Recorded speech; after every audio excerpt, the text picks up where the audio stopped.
하나님의 은혜와 평강이 말씀을 듣는 우리 가운데 함께 하시길 빕니다. 오늘부터 대림절이 시작되었습니다. 집집마다 이 기다림초를 준비하셨나요? 그랬군요. 저도 어젯밤에 준비했습니다. 또 아직 이 기다림초를 준비하지 못한 가정이 있다면 색동교회 카페를 보시면 여러 가지 형태의 기다림초를 보실 수 있을 겁니다. 중요한 것은 초가 4개면은 누구든 어디서든 꾸밀 수가 있을 것입니다. 대림절 첫째 주일과 그 주간에는 하나를 켜고 둘째 주간에는 또 하나를 밝혀서 2개의 촛불을 일주일 동안 밝히고 셋째 주간에는 몇 개죠? 잘하네. 넷째 주간에는 4개. 그러면서 성탄을 맞이하는 것입니다.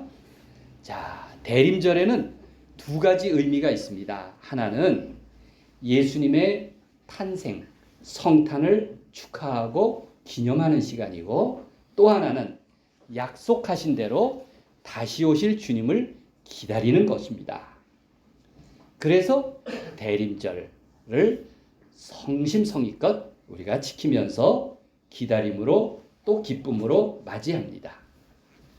이 기간에 성탄을 준비하면서 카드도 쓰고 선물도 나누고 그랬는데 요즘은 그런 아름다운 풍속이 시들해졌죠.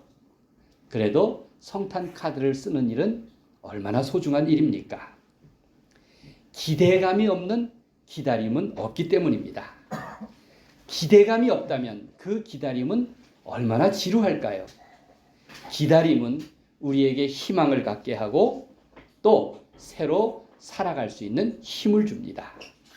여러분은 여러분의 삶의 현 지점에서 어떤 기다림과 기대감이 있습니까? 그런 기다림과 기대감을 넉넉하게 마련하는 이번 성탄 절기가 되기를 바랍니다. 오늘 데살로니가서는 바울이 제2차 전도 여행 중에 쓴 편지입니다. 그는 처음 유럽 땅을 내디디면서 짧게는 몇 주, 길게는 2, 3년씩 머물면서 복음을 전했습니다. 큰 도시 데살로니가에서 복음을 전하는 동안 많은 열매도 맺었지만 커다란 소동도 일어났습니다. 오늘 데살로니가 전서 3장을 읽었는데 이 데살로니가는 그리스에서 지금 2번째로 큰 도시입니다. 바울이 데살로니가에서 복음을 전할 때 환영하는 사람도 많았지만 반대하는 불량배들이 때로 몰려와서 방해를 했습니다. 그래서 바울은 남쪽인 베레아까지 쫓겨왔습니다. 유대인 회방꾼들이 그곳에까지 찾아와서 괴롭혔습니다. 참 어려운 상황이죠. 그런 어려운 상황 속에서 바울은 자기가 떠나온 그 데살로니가 교회, 그 신생교회의 사정을 걱정합니다. 오늘 편지의 내용을 보면 애정과 함께 근심이 깊이 배어 나옵니다. 바울은 다시 용기를 내서 데살로니가를 방문하고 싶었지만 여의치 않았습니다. 그래서 아들과 같았던 디모데를 그곳으로 보낸 것입니다. 가서 교인들의 형편도 살피고 졸지에 겪는 환난에 대해서 위로했습니다. 다시 일어설 힘을 나누고자 했습니다. 예수 그리스도에 대한 믿음을 굳게 하고 신앙을 지키고자 했습니다. 그의 편지인 데살로니가 전서, 오늘 2장과 3장을 거듭 읽으면서 여러분 데살로니가 전서에 대한 애정이 생기셨죠? 네. 이 편지를 읽어보니 참 바울은 인간적으로 참 괜찮은 지도자구나 하는 생각이 듭니다. 그가 쓴 편지를 보면 어떻게든 그 사람들을 도우려고 하는 마음이 가득합니다. 기쁨으로 영향력을 나누고자 합니다. 자기가 고난을 당하고 있는 처지에서도 그렇게 하려고 합니다. 오늘 말씀의 요점은 기쁨으로 영향력을 나누려고 한다는 점에 있습니다. 자기가 고난을 받는 중에서도 모든 기쁨으로 데살로니가 교회와 함께하고 있습니다. 여러분, 12월 1일입니다. 한 해 동안 살면서 기쁨도 많았지만 근심도 많았죠? 그렇습니다. 사람은 예외 없이 누구나 걱정과 근심을 안고 살아갑니다. 그래서 저는 이렇게 표현합니다. 근심의 물동이를 머리에 이고 걱정의 목걸이를 가슴에 늘어뜨리면서 삽니다. 위로도 걱정, 아래도 걱정. 그런데 함부로 고개를 까닥일 수도 없어요. 근심에는 선한 근심이 있고 나쁜 근심이 있습니다. 나쁜 근심은 나쁜데 선한 근심은 할만합니다. 여러분, 선한 근심과 나쁜 근심 중에 누가 이길까요? 내 마음을 쏟는 것이 이깁니다. 그러니 나쁜 근심에 너무 마음을 쏟지 마십시오. 무엇보다 부모의 근심은 아름답습니다. 근심을 하는 것은 사랑하기 때문 아니겠습니까? 남의 불안과 아픔을 내 것으로 여기니까 부모가 근심하는 것입니다. 근심할 때 가장 무서운 것은 두려움입니다. 그러나 여러분도 누구나 경험하셨듯이 대부분의 두려움의 실체는 헛개비와 같습니다. 그러니 두려움이 내게 스며들 때 외치십시오. 두려움아, 물러가라. 한번 해볼까요? 자, 두려움이 내게 갑자기 홍두깨처럼 들이닥치지 않습니다. 두려움은 스물스물 스며듭니다. 그때 자, 손을 드세요. 두려움아, 물러가라. 두려움아, 물러가라. 잘하셨어요. 여러분, 두려움은 헛개비와 같아서 실상이 없습니다. 그러니 내 마음을 다잡으십시오. 두려움아, 다시 한번. 두려움아. 두려움아. 어린이들도 다 같이 시작. 두려움아. 물러가라. 단칼에 제거될 수 있습니다. 아이들도 근심하죠? 우리 어린이들도 근심합니다. 요즘 아이들 스트레스 많이 받습니다. 툭 하면 우리 어린이들 행동을 보고 무슨 주의력이 결핍됐네, 또 행동이 과잉이네, 혹은 금뜨네, 말수가 많네, 적네, 결정장애가 어떻고, 집중력이 어떻고, 조금 더 먹고 싶으면 소화 비만이 어떻고 경고를 합니다. 소소한 일도 얘가 A형이라서 그래요, B형이라서 그래요, 혈액형으로 규정을 합니다. 요즘 MBTI가 만능이어서 사람들을 자꾸 규정을 합니다. 그저 참고용일 뿐인데 고칠 수 없는 성격은 없습니다. 2010년도에 유명한 공익 광고가 있었습니다. 이런 내용입니다. 부모는 멀리 보라 하고 학부모는 앞만 보라고 합니다. 부모는 꿈을 꾸라 하고 학부모는 꿈꿀 시간을 주지 않습니다. 그때 듣고 있던 저희 집 아이가 당장 저에게 물었습니다. 아빠는 부모예요? 학부모예요? 아주 당황스러웠습니다. 현대인들은 근심에 포위되어 삽니다. 별별 것이 다 질병입니다. 우울증, 불면증은 국민 질병이 되었습니다. 얼마 전에 파킨슨에 걸린 선배가 제게 웃으면서 말했습니다. 송 목사, 파킨슨에 걸린 사람들 다 불행하다고 생각하지 않아. 파킨슨 병을 치료하는 약에는 도파민 성분이 있어서 5년 동안은 밀월 기간이야. 그래서 파킨슨에 걸렸어도 5월 동안은 웃으면서 산다고 합니다. 심지어 약물로도 기쁨을 삽니다. 무엇을 의미합니까? 기쁨이 바로 치료제라는 것입니다. 사도 바울은 말합니다. 모든 기쁨으로 데살로니가 교인들에게 위로합니다. 바울은 근심이 많았습니다. 그러나 그는 두려움에 사로잡히지 않고 오히려 희망을 강조하는 복음 전도자로 살았습니다. 그는 이러한 삶의 태도를 예수 그리스도에게서 배웠습니다. 예수 그리스도의 종으로 자처하면서 인간이 지닌 모든 겸손과 모든 경건으로 사랑을 실천했습니다. 오늘 하나님의 말씀 가운데 모든 기쁨으로 그것을 감당하고자 했습니다. 그러니 여러분, 삶을 긍정하십시오. 부모로서 먼저 앞서 긍정하십시오. 내 아이들에게 좋은 점을 살피고 같이 기뻐하고 희망을 나누어야 합니다. 그것은 공동체도 마찬가지입니다. 우리 색동 공동체 안에서 긍정적이고 희망이 있는 것을 함께 발견하고 서로 나누십시오. 서로 칭찬하고 격려하십시오. 그리고 모든 기쁨으로 우리가 함께하기를 바랍니다. 얼마 후에 기다리고 기다렸던 디모데가 데살로니가에서 돌아왔습니다. 디모데는 그곳 사정과 특히 교회에 대해서 보고를 하는데 아주 긍정적입니다. 그 보고서를 기쁨의 보고라고 말할 수 있습니다. 바울은 다시 위로를 얻고 힘을 얻었습니다. 그는 다시 데살로니가에 갈 기회를 노렸지만 그러나 포기하면서 편지를 썼습니다.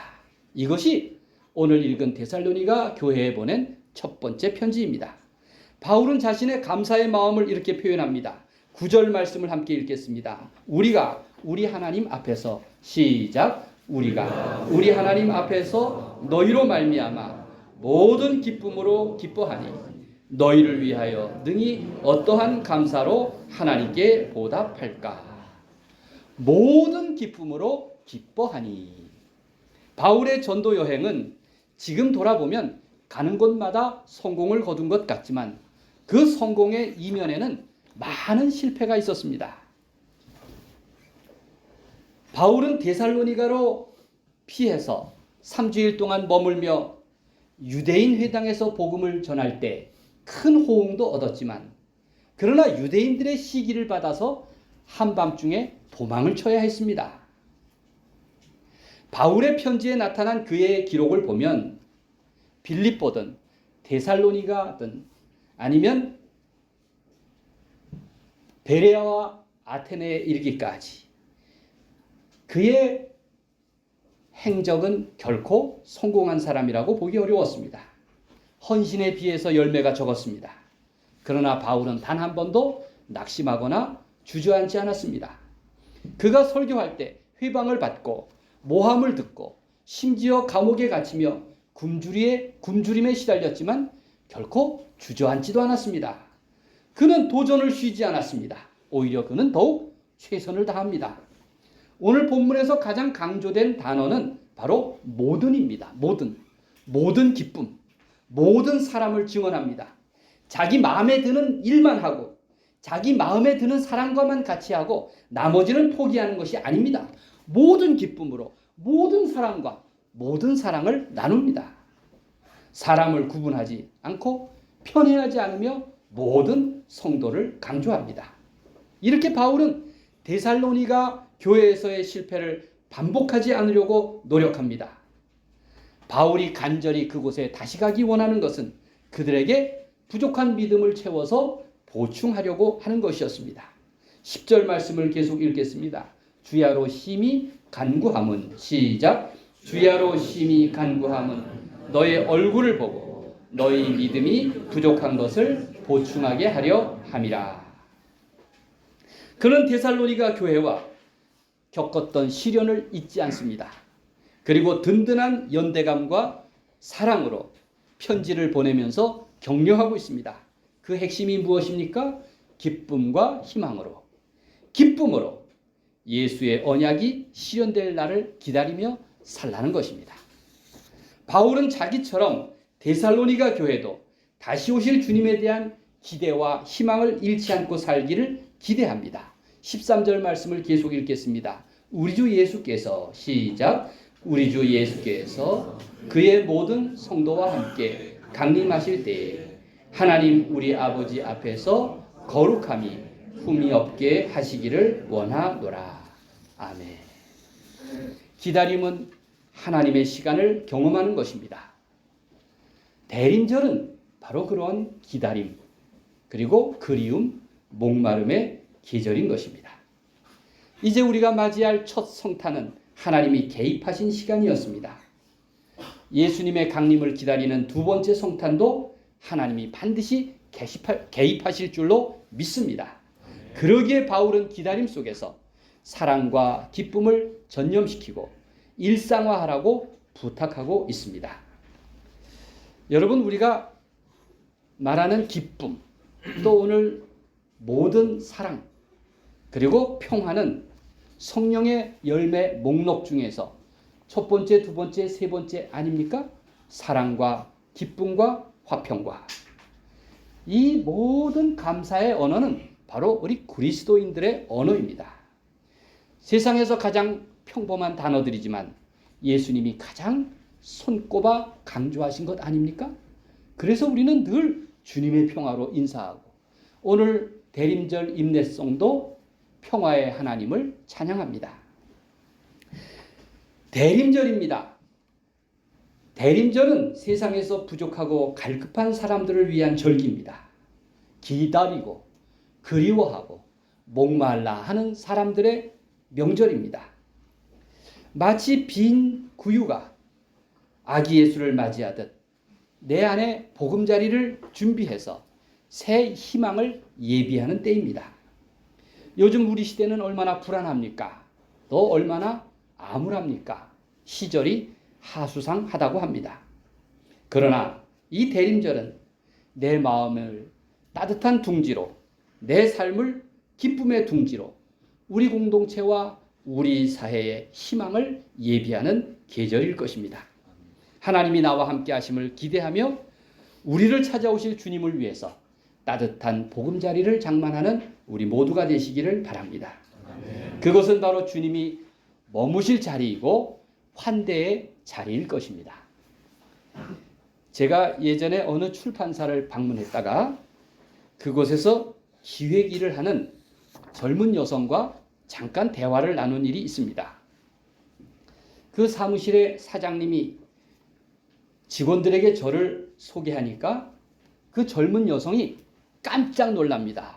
자기는 생전에 목사를 처음 가까이에서 봤다는 거예요. 야, 세상에 그런 경우도 있군요. 자기가 이렇게 가장 가까이에서 목사를 보기는 처음이라는 거죠. 그래서 그 여성을 원탁에 앉혀서 같이 커피를 마셨습니다. 아마 그는 달나라에서 온 것 같습니다. 저는 그 여성에게, 그 젊은 여성에게 난생 처음 이 사람이 만난 목사니까 정말 잘 보이려고 첫인상을 좋게 하려고 점잖게 말을 하고 아주 흐뭇하게 웃고 앉았습니다. 다른 사람들이 자리를 뜨니까 이 여성은 계속 내 옆에 앉아 있다가 저에게 이렇게 말했습니다. 목사님, 그 남자는 왜 제게 전화를 안 하는 거죠? 너무 뜬금없지 않아요? 무슨 소린가 제가 놀라면서 자초지정을 들었더니 이랬습니다. 자기가 소개팅을 했답니다. 이제 3일이 됐고 어제는 자기가 용기를 내서 먼저 전화를 했는데 오늘은 자기에게 전화가 올 줄 알고 기다리는 중이랍니다. 그런데 종일 기다리고 기다려도 아직 전화가 오지 않는다고 그렇게 조바심을 냈습니다. 저는 그 여성이 처음 본 목사를 고리타분하게 생각하지 않는다는 점에서 내가 성공했구나 하는 생각이 들었습니다. 자기 연애 감정을 말하고 싶을 만큼 아마 다급했겠지라는 생각도 들었습니다. 제가 이렇게 권했습니다. 오늘도 먼저 전화하세요. 자기 감정을 너무 감출 필요는 없습니다. 이렇게 얘기를 했어요. 그러나 너무 밤늦게 하진 마세요. 그 결론은 잘 모르겠어요. 그러나 그의 이야기가 참 제 마음을 따뜻하게 했습니다. 여러분, 기다림과 기대감은 언제든 후회하지 않습니다. 대림절의 행여 관계가 닫힌 사람이 있다면, 우리 가운데 있다면 여러분 중에 누구라도 먼저 마음을 여십시오. 먼저 전화하는 일이 성공적입니다. 실패한 일들이 있다면 다시 희망을 설계해 보십시오. 사랑의 선물을 준비해 보십시오. 오늘 바울의 말씀처럼 모든 사랑과 모든 기쁨으로 모든 희망을 나누십시오. 대림절은 바로 그런 기간입니다. 임마누엘, 우리와 함께 하시는 하나님이 우리를 찾아오셨습니다. 그 따뜻한 구유는 겸손히 내 안에서부터 준비될 것입니다.